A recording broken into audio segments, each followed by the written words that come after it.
Welcome back to Our Issues Milwaukee. I'm your host, Andrea Williams. We'll wrap up today's show finding out more about the African American Leadership Alliance of Milwaukee. Here to fill us in is Antonio Riley, who serves as the board chair of AALUM. How are you? I am well, Andrea. It's so great to be with you.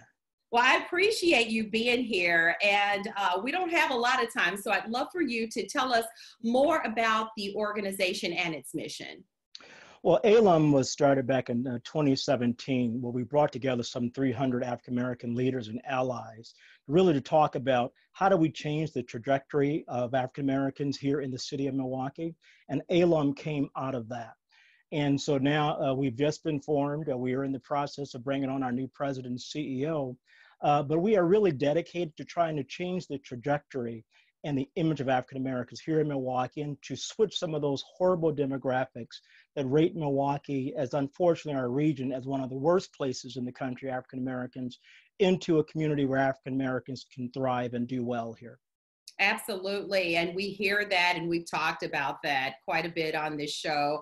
It's the worst place to raise a Black child in America, one of the worst cities in the country for Black Americans. And most recently, Redfin ranked Milwaukee as the worst city in the country for Black homeowners. So like you said, it's important to change that narrative and get off the worst list and really make it more attractive for other African Americans to want to come and stay in the area. You're the founder of Stuart Riley Consulting, LLC, and you, along with so many others who work in the business sector across the city, are working hard in really trying to deal with the issues and change the narrative. So you recently came out and presented an index of African American community well-being in Milwaukee and the nation's 50 largest metropolitan areas, looking at 30 indicators in the areas of community health, unemployment, poverty, education, all of those things that really do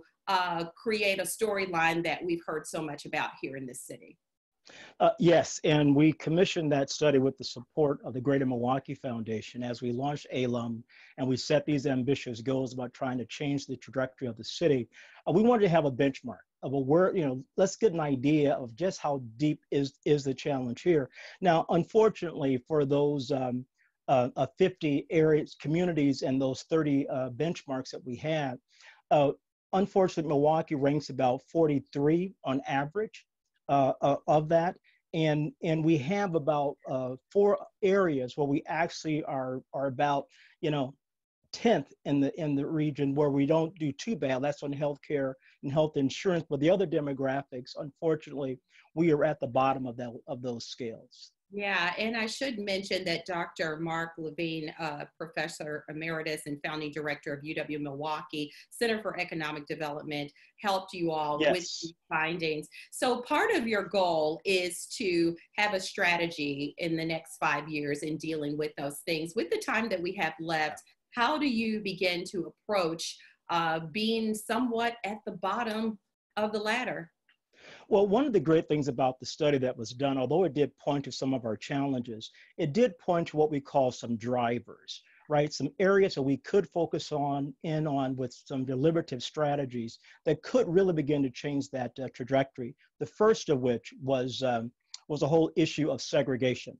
What steps can we take to start addressing segregation? Demographics show that we can begin to address that. We can see those numbers grow. Also, education attainment, not just in elementary and high school, but post graduation as well. Strategies there. And one of the other ones that we're already working on, it is the area of looking at African American leadership within the corporate community and the managerial level. The study shows that for communities that have driven up that demographics, that they have seen some of their trajectories reverse in more positive directions. And right now, we have launched an effort with the Chamber of Commerce, MMAC, around what we call the region of choice, which is actually setting numerical goals by a set timeline to increase the number of African Americans and Latinos in their management area. And one final thing on that point is that we're about to launch an effort that has to do with making those same kind of commitments within the public square. Because if you have more African American leadership within those public square, it will give us a chance to influence more public policy to further help us to change that trajectory. Wow, and that is welcome news, even to have an organization that is making that a mission and a goal. So thank you. I wish we had more time, but you are welcome to come back to keep us up to date with all that you're doing to help change the narrative right here in our city. Thank you again. Thank you so much, Andrea. Antonio Riley is the board chair for the African American Leadership Alliance of Milwaukee. For more information on the organization, visit AALAMilwaukee.org. And that is going to do it for today's show. As always, I thank you for watching, and I do hope you join us again next week as we take another look at our issues, Milwaukee. Have a great day.